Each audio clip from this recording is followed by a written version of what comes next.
ප්‍රවීණ ගායන ශිල්පිනී ලතා වල්පොල මහත්මිය අභාවප්‍රාප්ත වූ බවට සමාජ මාධ්‍ය ඔස්සේ මේ දිනවල පැතිර යන ප්‍රචාරවල කිසිදු සත්‍යතාවයක් නොමැති බව ශ්‍රී ලංකා ගායක ගායිකා සංගමය අවධාරණය කර සිටිනවා. අන්තර්ජාලය තුළ වේගෙන් හුවමාරු වන මෙම පුවත හුදෙක් පදනම් විරහිත කටකතා පමණක් බවත් එම සංගමය සඳහන් කරනවා. ශ්‍රී ලංකා ගායක ගායිකා සංගමේ සමාජිකයෙකු අදහස් දක්වමින් තහවුරු කර ඇත්තේ ලතා වල්පොල මහත්මිය තවදුරටත් ජීවතුන් අතර සිටින බවක්.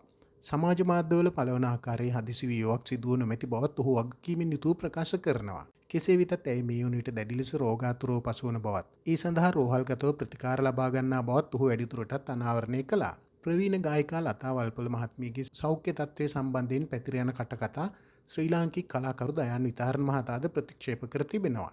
සමාජ මාධ්‍ය ඔස්සේ සටහනක් තබමින් දයාන් විතාරණ මහතා තහවුරු කර ඇත්තේ ලතා වල්පොල මහත්මිය ජීවත්ව සිටින බවක්.